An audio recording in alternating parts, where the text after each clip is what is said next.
Hey, this is Amy Terry, real estate agent and investor. And if you really want to learn how to level up your life, you should be listening to the Time to Shine Today podcast with my good friend Scott Ferguson. Let's level up. Time to Shine Today podcast Varsity Squad. This is Scott Ferguson, and we're episode 392 with my rock star real estate broker, agent, owner, investor extraordinaire, Amy Terry. And Amy and I, because of my love for real estate, and I consider myself a real estate junkie, we had such a fun conversation. I actually picked up some serious knowledge nuggets that I can apply into my real estate investing as well. And a lot of it came from the mindset side and how you go about thinking and planning and plotting and really bringing the right tribe with you to be successful in your life. So if you're looking to really get into real estate and invest and level up your life, please break out your notebooks, sit back and relax, because here comes my really good friend, Amy Terry. Let's level up.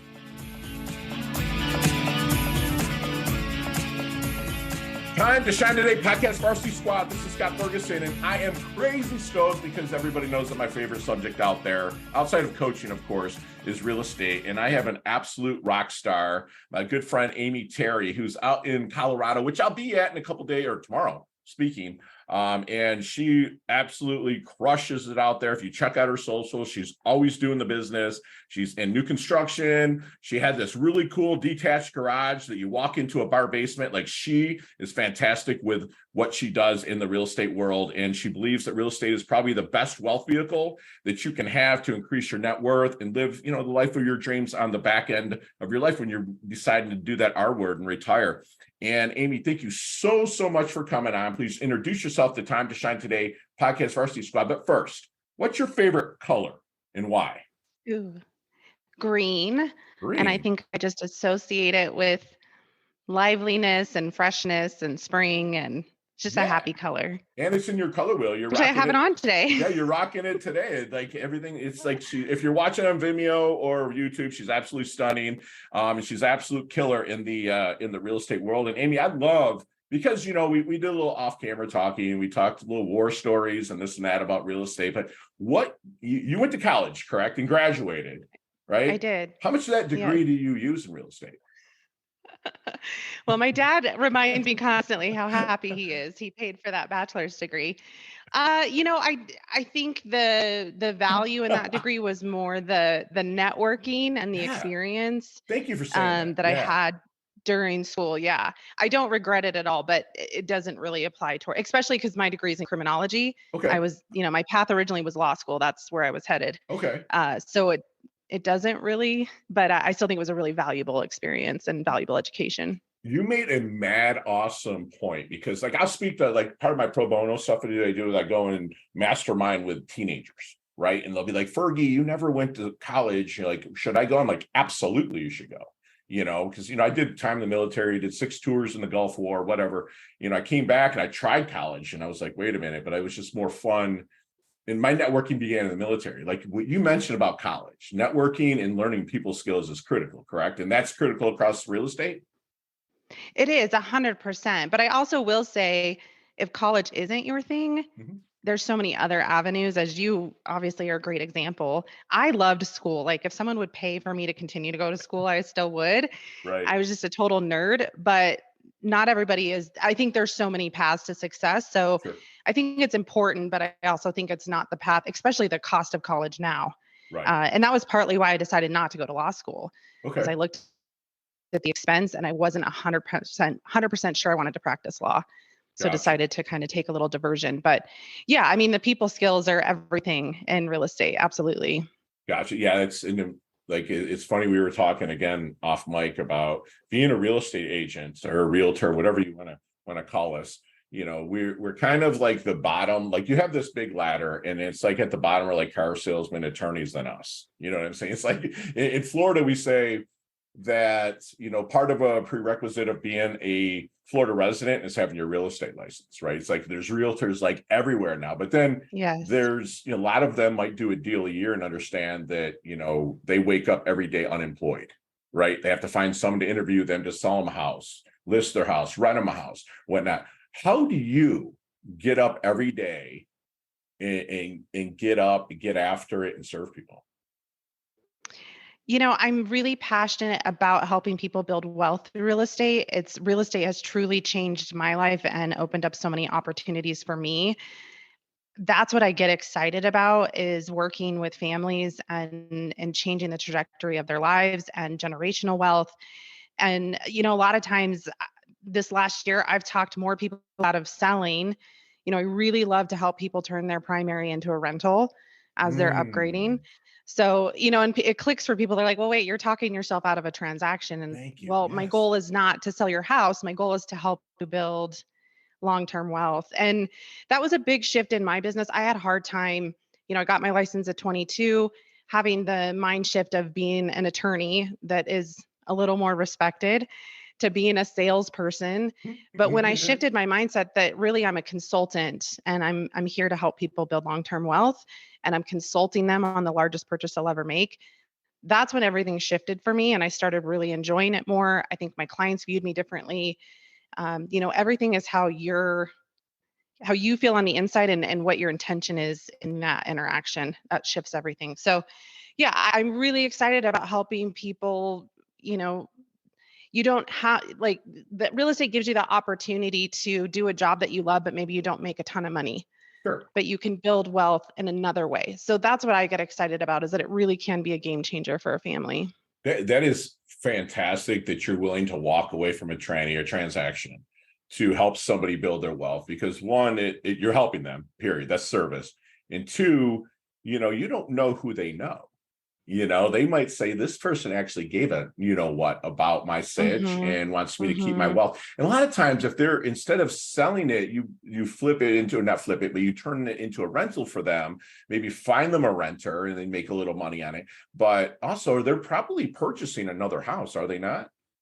Yes. Yeah, Okay. absolutely. And I think, and that's part of the hurdle right now. Like, my sphere group is a lot of people that kind of need to upgrade, but Mhm. they've got a 3% interest rate. And so it's really Ah, hard to make that leap. But I'm like, look, we don't have to let go of that 3% interest rate. And the good news is, when interest rates go up, rents go up. So we look right. at the numbers. Can you rent your current house to offset your new mortgage payment? And it all, at the end of the day, then typically they can keep their monthly payments about the same. And now they have Right. two properties. So Yeah. that's really the route I'm especially pushing people when they've got a great interest rate and a Yeah. property that would rent really well. And they can always like date the rate and marry the house, right? So it's like, on Yes. the new house that they buy, they can always refi it because the rates are cyclical, which, you've went through a few cycles in 18 years and my 20 something years, we see that. So they can always refinance. And it's like a savings account that they're just going to just continue to make. All right. That's very cool. So what do you think then when you're starting to work with a client within real estate investing, really starting to talk to them about it, because I can hear the passion, I can see the passion. Like, what do you think their biggest blind spot is when it comes to real estate investing?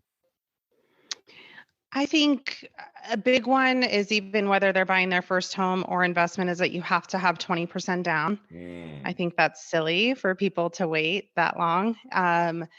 And then, yeah, I mean, I think honestly, I keep harping on it, but like, people think about going to buy a new rental property where you do need 20 to 25% down. You're going to have investor interest rate. Really, the best way, and it's kind of house hacking, is to live in a property, continue moving. hmm And then the property management. I think people are very scared. They've heard a horror story from their uncle or whoever, um, of, I will never own a rental because this person, you know, rode a Right, motorcycle through the living room of my right, uncle's house. right. So I think that's also that piece of, having a good property manager and surrounding yourself with good people in general can avoid a lot of those Yeah, nightmare situations. right. So I think a lot of it, whether they're an investment or a primary, is talking through their fears and kind of alleviating what they have going on in their head of why they don't want to do something. Right. Yeah, they'll make excuses to, go walk away while they watch other people being successful in it when they have someone like you that will help them with it.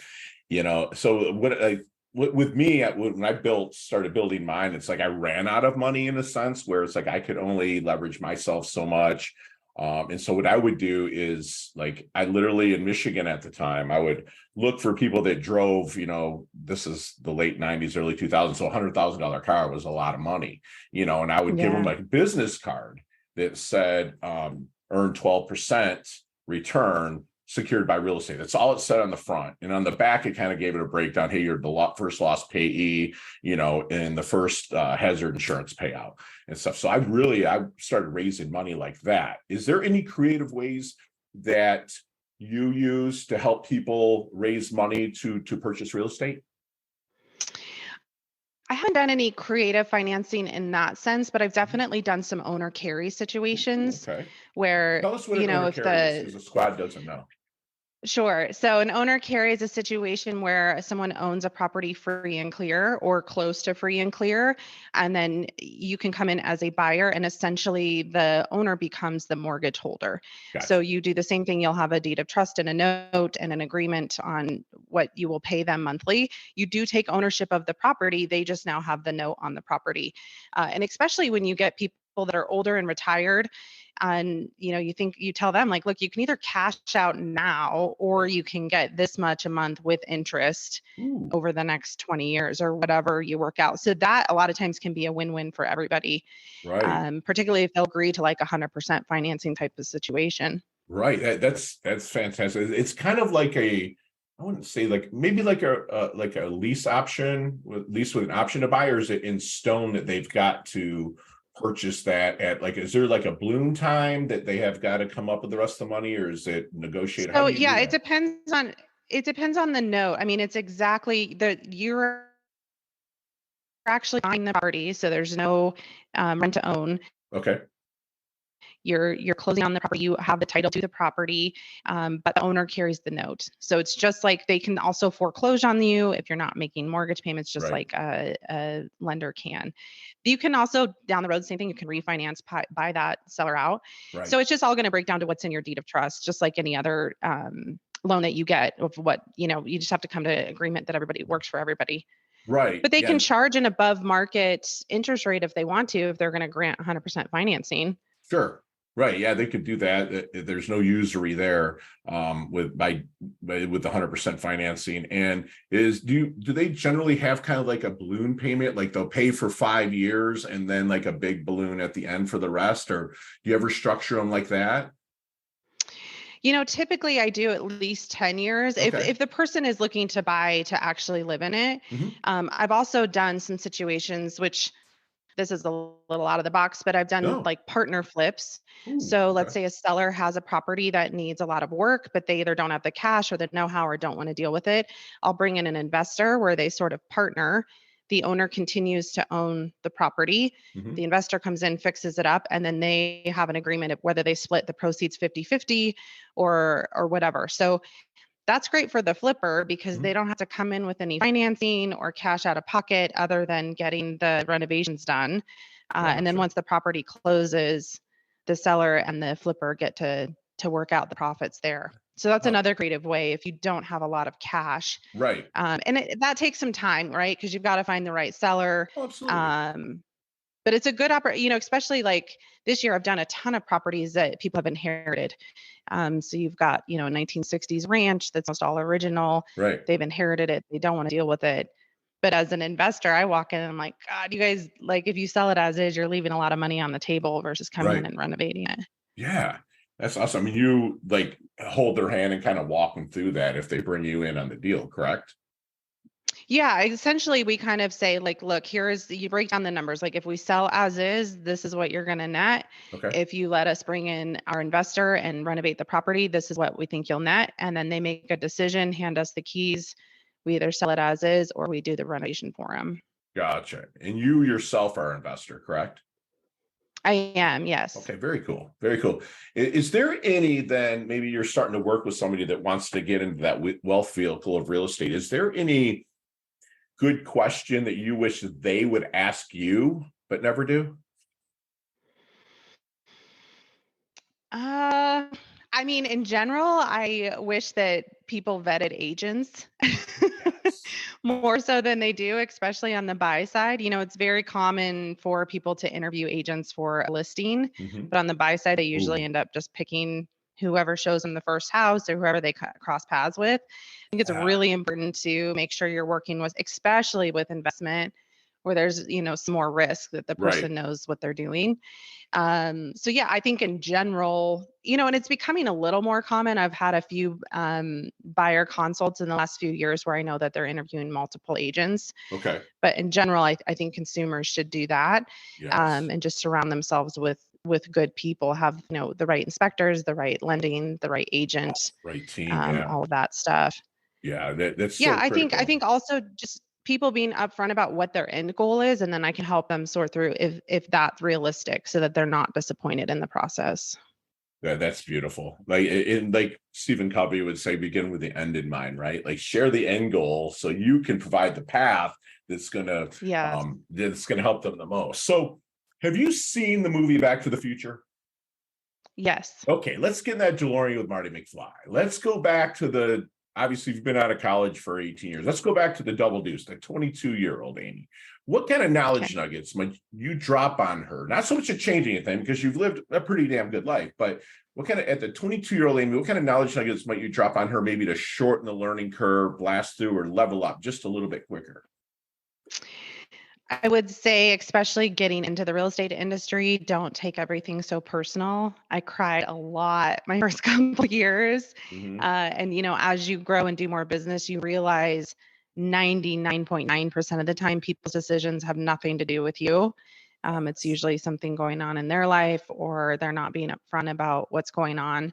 But I didn't have very thick skin at that age, and other agents can be cruel, clients can be cruel, and I Sure. started with all internet leads, which is just exhausting. You're proving Oh yourself yeah. over and over again, and people have no loyalty. So yeah, I No. would say just don't take everything so personally. Don't let it ruin your day.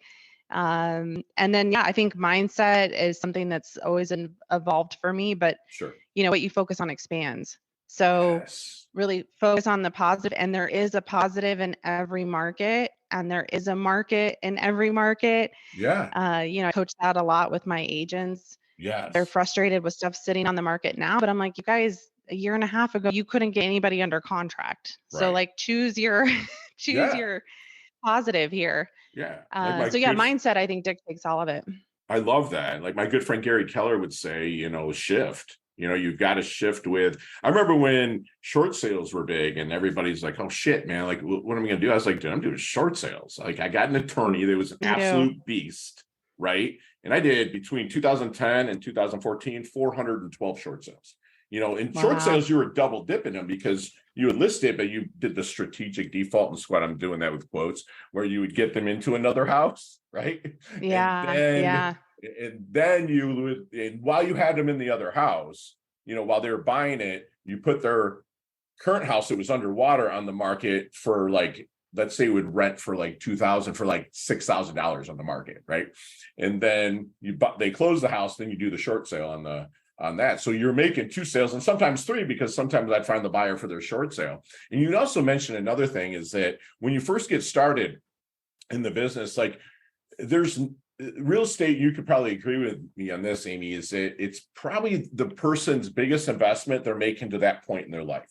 So there's a ton of emotion on their side. As an agent, I would be like, I didn't so much have commission breath, like, oh my gosh, I need this, but I cared so effing much that it was like my emotions got in the way of the transaction. They would see that and lose Mm-hmm. trust in me. You know what I'm saying? Mm-hmm. And that's Yes. thank you for sharing. That's transparent as hell. And a lot of people don't. So thank you for sharing that. So Amy, how do you want your dash remembered? That little line in between your incarnation date and your expiration date, your life date and death date. Hopefully it's way down the road. But on that tombstone, how do you want people to remember your dash? Oh, geez, that's a tough question. um, I really would like to people to remember me for genuinely wanting to help them grow and change and make their life better. That is what I get excited about with clients and agents and mentoring and helping them grow a business. And whether that's, sometimes I'm sitting down with agents and it's a conversation about them leaving the brokerage because it's like, this isn't a good fit. Right. I want what's best for you, regardless of how it benefits me. So I would like to people to feel like I genuinely were looking out for their best interests, and we're excited to help them grow and be the best that they could be. And I love that. In what you're doing, at least in the 15, 20 minutes we've been talking, is I noticed that you do it for the intention, not the attention. You know what I'm saying? It's like you're out there, even on your social, you're actually showing the business. You're not showing, look what I drive, look what I can do. Yeah, that's awesome. You're in the trenches and people respect that. That's why you're successful at it. So thank you for doing that, like for reals. So what do you think people then, Amy, misunderstand the most about you? I think I have a really tough time asking for help. Okay. So I would say I'm always kind of like, I've got it, I can handle everything. Sure. And I think deep down, sometimes I need someone to like step in and Right. help or, take over things. So I think that's like, I'm not as kind of strong as I portray or have it all Okay. together all the time. All right. Does anything keep you up at night? I mean, we're kind of digging into personal stuff, but I'm really happy with my career and I'm proud of what I've accomplished. But I just turned 40 this year and I'm single and don't have kids. Okay. And I do start to feel like, what am I building all this for? Okay. If I don't have, I have amazing friends and family, but Sure. I think that primary family unit is missing. And that's probably the biggest piece of my life that worries Thank you for me. sharing that. It blows me away that you trust me. But that's what people like in an agent or somebody that's going to help them, increase their wealth. Something that's transparent and it's open. I'm 51 and I don't have kids, and I'm right there with you to where it's like, yeah, I might be missing out on a legacy and stuff. So that's where I really pour into the youth. Like I do free masterminds for high school students and stuff like that. I really pour into other people, and I have an awesome goddaughter, that basically, milks me for the money and stuff like that. But I love her, and right, Kelsey. But no, it's she's awesome. But I get it. So thank you for being honest about that. That's awesome. Yeah. How about, what is Amy's definition of a life well lived? I would say deep connections. Whether that's family, friends, or colleagues. I think as human beings, that's what we all need. Financial freedom to be able to wake up and kind of choose what you want to do that day. Something silly for me, but ever since college, like not having to have an alarm. Like I get to schedule my day, and that's really important to me. So, and then I think also having purpose, living a life and having a career that has meaning to you and there's purpose in it. And all four of those, like, just are surrounded by service. Every single one, your deep connections, your financial freedom, and really what I coach when I do coach agents is like, listen, you want to live a life of options, not obligations, right? So, I mean, how are we going to map that out? To live a life of options. That's what I heard, but you didn't have to set your alarm. That's a freaking option. If you had to be at the law firm in the mailroom to start or something, you better be freaking there. But like now you're able through service to basically plant trees you're never going to sit in the shade of, right? You're going to just keep planting and planting. That's awesome, Amy. Thank you for being transparent. I know you haven't did too many of these yet, and hopefully I'm not like hitting you too hard, but you are rocking the mic, man. So I really appreciate that. Thank you. Time to Shine Today podcast Varsity Squad. We are back, and Amy, like, I do speak in Colorado a lot, so I'm going to make it down. You're in Littleton, right? Is that right? I am, yeah. Okay, it's a southwest suburb of Denver. Gotcha. So I will definitely make sure when I'm in Lodo next to pop in and give you a visit, maybe do a coffee or something. And we'll maybe talk about some of these questions, 15, 20 minutes. But today you got 5 seconds with no explanation, so they can all be answered that way. I promise you. You ready to level up? Okay. Yes. Awesome. Amy, what's the best leveling up advice anyone's ever given you? Gosh, again, it's all internal. So whatever you believe about yourself or the world, that's going to affect everything around you. That's awesome. Share one of your personal habits that contributes to your success. Meditation. Beautiful. So you see me walking down the street, you're like, man, Fergie looks like he's in his doldrums a little bit. What book might you hand me to level me up? Oh gosh, it's Sean Aker, and it's what is the name? It's something about happiness. The Happiness Advantage. I think that's what it's called. That's it right there. Happiness. Yes, it is. Your most commonly used emoji when you text? Smiley face. Nicknames growing up? Squirt, 4-speed, Aimers. Love it. I love it. You're being transparent. I love this. Give me a hidden talent and or superpower that you have that nobody knows about. I would say I am extremely intuitive. Okay, very cool. Chess, checkers, or Monopoly? Ooh, Monopoly. You better say that, realtor. What the Yeah. hell? Headline for your life. Oh, geez. That's really hard. Um, I mean, it's got to be something around helping people service, Love it. Love it. paying Love it it. Love it. forward. Any superstitions that you have? And don't lie. Well, I mean, I don't have superstitions, but I obviously I'm into meditation, so I have Okay. crystals, which I Okay. think some people would definitely think they're pretty hippy dippy. But No, yes, I I, do I believe in wear crystals crystals. as well. Absolutely. That absolutely. Go to ice cream flavor. Cookie dough. Beautiful. There's a sandwich called the 4-speed squirt. Build that sandwich for me. What's on it? Oh, geez. Um, I think it would. Could I just make it like a burger, Love it. I'm right there with like a you. bacon burger? Any good burger giants in Littleton? Oh gosh, yeah, we actually have right next to our office. They just opened. It's Oh a Denver man. icon, but it's now their second location. It's called the Cherry Cricket. It's the best burger in Oh Denver. yeah. Hell yeah, I'm there. Awesome. Favorite charity and or organization like to give your time or money to? So I work with the Outdoor Lab Foundation, which is an outdoor lab school for elementary school kids. I actually was a counselor there in high school, and it's cool. The kids get to go up to the mountains for a week and do all kinds of hiking, camping, archery, learning about the wilderness and all that stuff. That's But it's a awesome. cool opportunity, especially for kids that they just live in families and stuff like that's just not an option. Okay, very cool. Very cool. And last question, you can elaborate on this one, but what's the best decade of music? 60s, 70s, 80s, or 90s? Oh, geez. I would probably say 80s. Okay, we're best friends. Just fun, happy music. Oh, I also really love the 60s. I'm a big Beatles fan. Okay, Growing up, I was really into the Beatles. really? Okay. I have the Yeah. Meet the Beatles, the actual vinyl album. I have it. Oh, wow. Yeah, I have it. My My dad mom gave it to actually me. has the Beatles dolls still packaged in their original Oh, wow. packaging. That's Yeah, awesome. as a kid. But That's yeah, I remember awesome. when the anthology came out, I think I Mhm. was like 10 or 12, and my parents were so dumbfounded that I was like super into it. Like, what are you talking about? I know I Yeah. love the Beatles. I like their earlier stuff a lot more Yes, than their hippie stuff. Nothing's wrong with it because the stories in the hippie songs are actually pretty good, but just the feel good, Meet the Beatles, I amazing. agree. I like that better. So, Amy, how Yeah. can we find you, my friend? Instagram is probably the best. That's what I use the most as far as a social platform. Mhm. And that's just Amy Terry 8Z Realtor. Okay. And then old school, if you want to email me, it's just amyterry@8z.com. Okay. But yeah, my Instagram has a link tree that has take you all over the place as far as learning more about me. Beautiful, beautiful. And so do me one last solid and leave me with one last knowledge nugget that we can take with us, internalize, and take action on.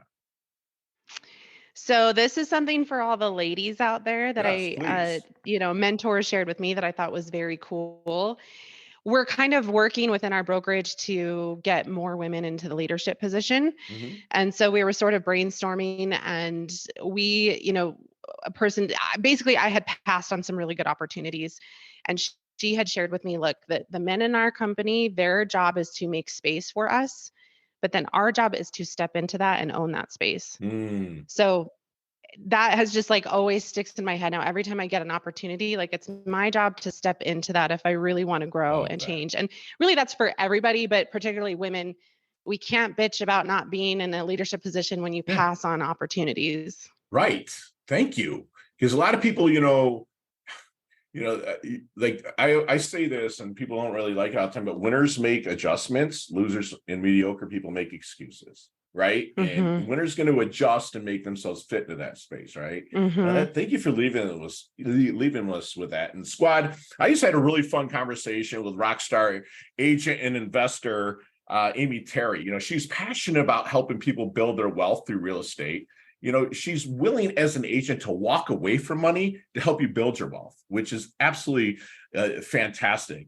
She brought up different terms that you might want to Google, but if not, I'm sure that Amy would explain them to you. If you reached out to me, I can make a warm introduction regarding house hacking, owner carry, and partner flips and whatnot. I would love to introduce you to her because I know that she's going to turn you the right way. And if you're working with a buyer's agent, and they're going to show you your next biggest investment you're probably going to make to that point in your life, vet them out.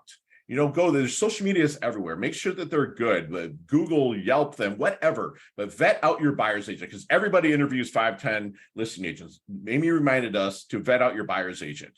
If you're working with someone that you care about, Amy reminded us, share your end goal.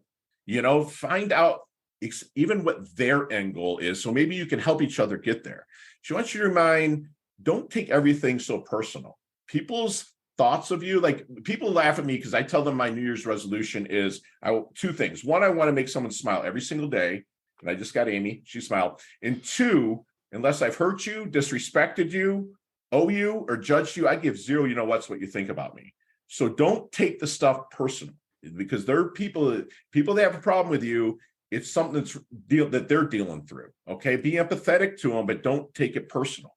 She wants to remind us that what we focus on expands, and as an agent out there, if you're an agent, you might feel like you're struggling. Amy reminded us there's a market in every market. Like I know that when I was printing money, selling houses from 2000 and 2008, that was easy. And then I had to shift into short sales because that was the market. That's what Amy will help you. It helps her clients, find the market. She helps her agents that work for her find the market. She's genuinely someone, I said this during the podcast, but does it for the intention, not the attention. She's not out showing off. I mean, she's a stunning woman, but she's not out showing off what she's earned and what she has. She's there to provide service. And again, she's planting trees she's never going to sit in the shade of. And what's important to her is deep connections with family, friends, loved ones, having that financial freedom, living that life of, options, not obligations. She's somebody that works her 9 to 5 to make sure she makes her money, but she works her 5 to 9 to build her life and her wealth moving forward through real estate investing. Lastly, especially if you're a woman, according to Amy, but if you're a man as well, but step into your space. If it's there, you don't know how, find a way and get there. Don't make excuses, make adjustments. That's what my good friend Amy does. She levels up her health. She levels up her wealth. She's humble. Yes, she's hungry. Again, she's absolutely stunning. She's earned a varsity letter here at Time to Shine today. Thank you so much for coming on, Amy. Absolutely love your guts. Thank you so much. You're welcome. Chat soon. Hey, thanks so much for listening to this episode of Time to Shine Today podcast. Proudly brought to you by Sutter & Nugent Real Estate Excellence, who can be reached at 561-249-7266 and online at www.sutterandnugent.com. If you're a business owner or professional who would like to be interviewed on Time to Shine Today, please visit timetoshinetoday.com/guest. If you like this episode, please subscribe on Apple Podcasts, Google Podcasts, Stitcher, Spotify, iHeartRadio, or wherever you get your podcasts. There's a link in the show notes to our website. Also there, you will see our recommended resources. We hope that you will support our show by supporting them. If you like what you've been listening to, it'd be great if you could just give us a 5-star rating and tell your friends how to subscribe while you're at it. I'm your host, Scott Ferguson, and until next time, let's level up. It's our time to shine.